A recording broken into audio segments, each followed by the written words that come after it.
Imagine it's the middle of January. Snow is piled 3 feet deep against the door. The nearest store is 2 days away by horse, if the roads are even passable at all. There is no refrigerator humming in the corner of the kitchen.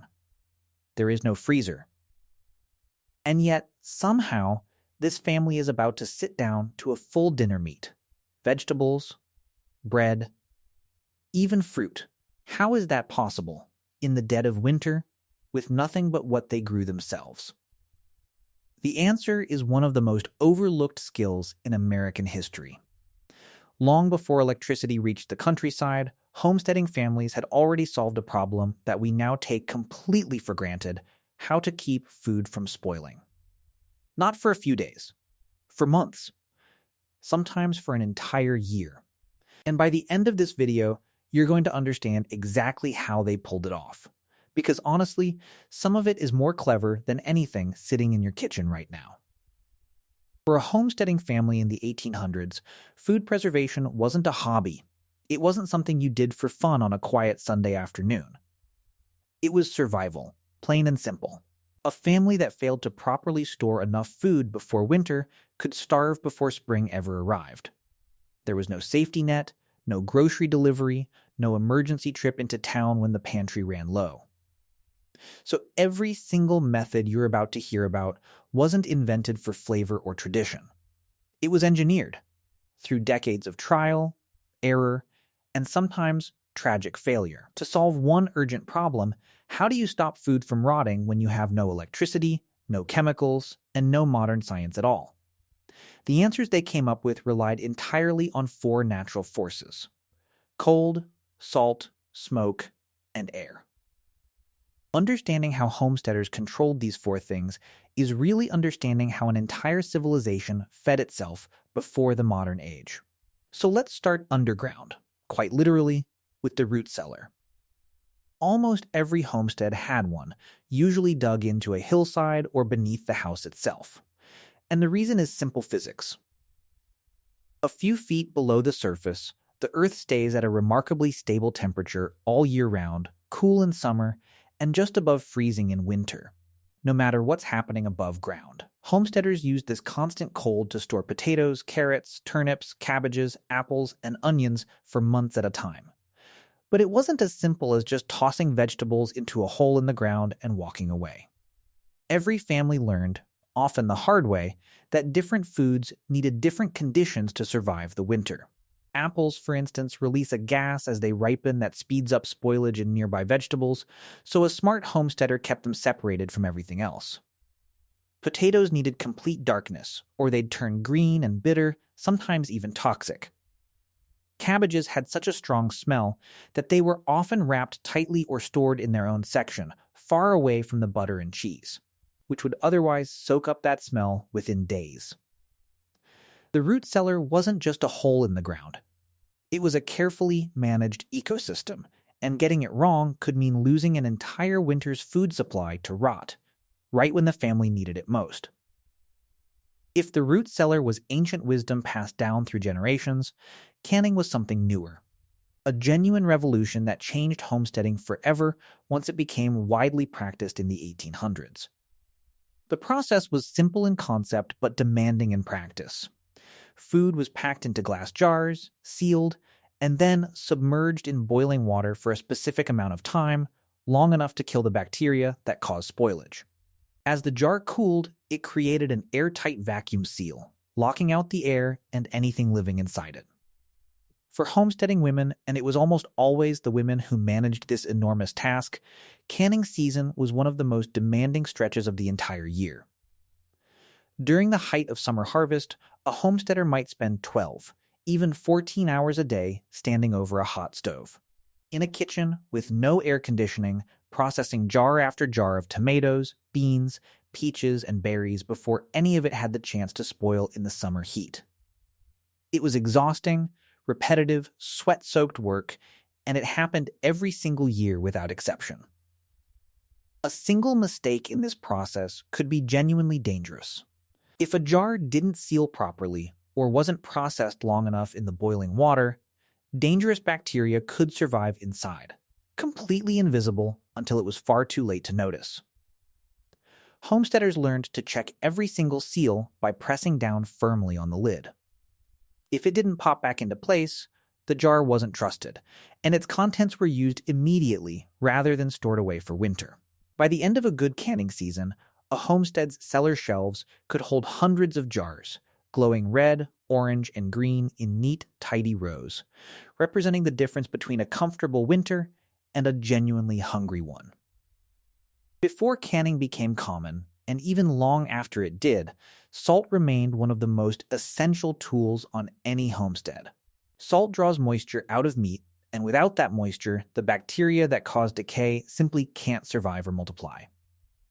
When a family slaughtered a hog in the fall, a tradition so common it became known across rural America as hog-killing time, almost nothing went to waste. The meat was cut into large pieces and packed in thick layers of coarse salt, sometimes in wooden barrels, sometimes in troughs built specifically for this exact purpose. It would sit like this for weeks on end, the salt slowly drawing every bit of water out of the meat. This single practice explains why so much of traditional American food culture, especially across the South, revolves around salt-cured ham, bacon, and salt pork. It wasn't a flavor choice at first, even though it did happen to taste incredible. It was the only reliable way to make a hog killed in November still perfectly edible in July of the following year. Fish were preserved the exact same way in coastal and river communities, packed tightly into barrels of salt, sometimes shipped hundreds of miles inland to homesteads that had never once seen the ocean. Often paired with salting was smoking, and if you've ever wondered why bacon and ham taste the way they do, this is the reason why. After meat had been cured in salt for the required amount of time, it was hung inside a small, dedicated building called a smokehouse. Inside, a low fire burned for days, sometimes even weeks, not hot enough to actually cook the meat, but just enough to fill the enclosed space with thick, constant smoke. That smoke did two critical things at once.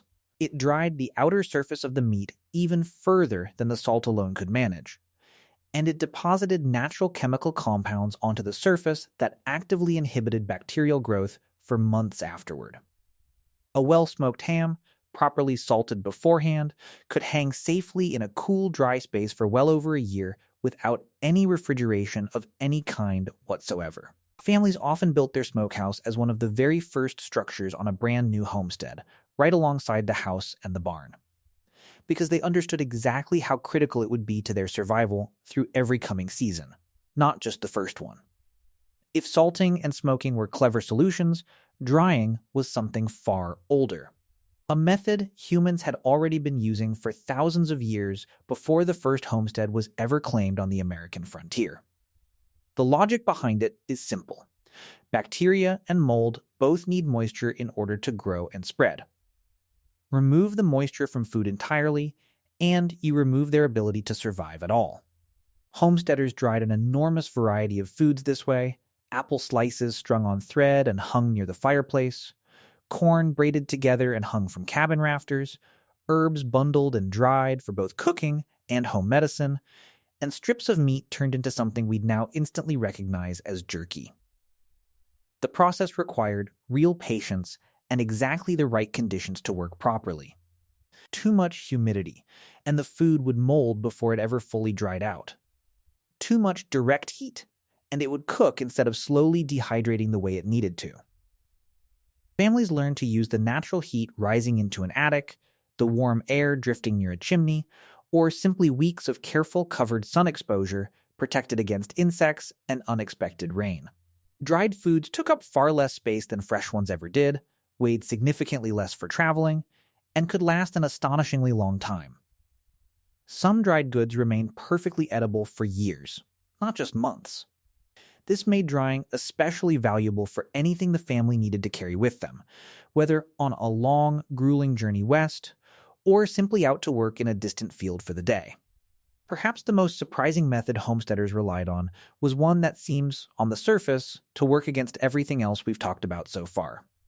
Fermentation deliberately introduces a controlled type of bacteria into food, one that's actually beneficial and lets it multiply in a way that keeps the harmful bacteria out entirely.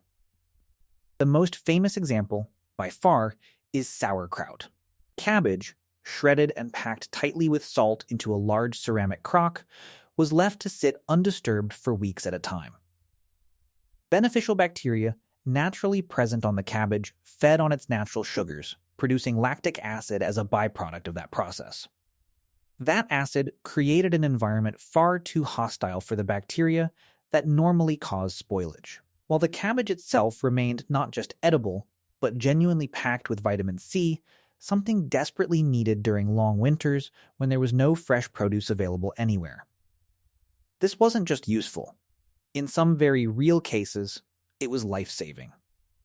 Sailors and settlers who lacked access to fresh fruits and vegetables for months at a time were at serious risk of developing scurvy, a painful and dangerous disease caused specifically by a lack of vitamin C.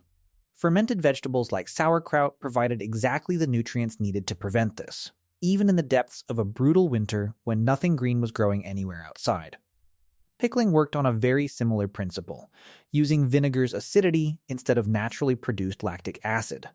And that's exactly why cucumbers, beans, beets, and even eggs became such common pantry staples on almost every homestead across America. There's one preservation method that rarely gets talked about today, but was absolutely essential at the time: rendering and carefully storing animal fat. When a family slaughtered a hog, the fat wasn't thrown away or wasted in any way. It was slowly melted down over low heat in a careful process called rendering, which purified it into lard, a remarkably stable cooking fat that could be stored safely for months without spoiling at all. Lard did far more than simply provide cooking fat for the year ahead. It was also used to seal other preserved foods, poured directly over the top of stored meat or cheese to create a completely airtight barrier that kept both oxygen and bacteria away from the surface entirely. This simple trick, essentially using fat itself as a natural lid, extended the shelf life of countless other stored goods on the homestead. Nothing was ever wasted, and fat was often considered just as valuable as the meat it came from. For homesteads located near a lake, pond, or slow-moving river, one more remarkable technique was available to them: the ice house. Every single winter, once the water froze thick enough to be safe, families and neighbors would work together to cut massive blocks of ice using long, heavy saws, hauling each block out of the frozen water entirely by hand. These blocks were then packed tightly into a specially built structure, usually partially underground and heavily insulated with thick layers of sawdust or straw to slow the melting process as much as possible. Remarkably, ice packed this way could survive well into the following summer, sometimes even longer, slowly melting but never fully disappearing before the next winter's harvest came around to replenish the supply. This allowed for something that seems almost impossible for the era: a genuine, functioning cold storage space during the hottest, most brutal months of the year. Butter, milk, and fresh meat could all stay noticeably cooler for short periods, extending their usability even deep into July and August, when spoilage would normally happen within hours. It was labor-intensive, genuinely dangerous work. Cutting ice on a frozen lake carried real risk of injury or worse. But for families who had access to it, an ice house represented a real luxury. A small taste of refrigeration nearly a century before it ever became a household reality for most Americans. Now step back for a moment and really consider what all of this represents. A single homestead family working with nothing but salt, smoke, sun, cold earth, and careful, patient timing managed to build a food supply system sophisticated enough to survive an entire year, including brutal winters where nothing could be grown at all for months on end. There was no room for laziness anywhere in this system, and absolutely no room for guesswork either. A family that undersalted their meat, or sealed a canning jar improperly, or let their root cellar get just a little too warm, could lose weeks or even months of hard-earned food in a matter of days. Every single method described here was refined carefully over generations, passed down from mother to daughter, father to son. Because getting it wrong wasn't just inconvenient. It could very easily be the difference between a family making it safely through the winter or not making it through at all. And perhaps what's most remarkable of all is how much of this knowledge still survives today, hiding in plain sight. Canning, smoking, fermenting, drying, these aren't lost arts by any means. They survived quietly, in kitchens all across the country, kept alive by people who understood something genuinely valuable, that self-sufficiency isn't old-fashioned or outdated. It's a skill worth remembering, and maybe worth learning again. So the next time you open a refrigerator without giving it a second thought, remember that this simple, everyday convenience is barely a century old. For thousands of years before it, and for the families who built this country one homestead at a time, survival depended entirely on understanding nature well enough to work alongside it. The steady cold of the earth, the quiet power of salt, the slow magic of smoke, and above all, the patience to wait. They didn't have electricity. They didn't have modern science backing every decision. What they had was hard-earned knowledge, carefully guarded and carefully passed down, and it turned out to be more than enough to feed a family through even the harshest winter the land could throw at them. That's a kind of resilience worth remembering.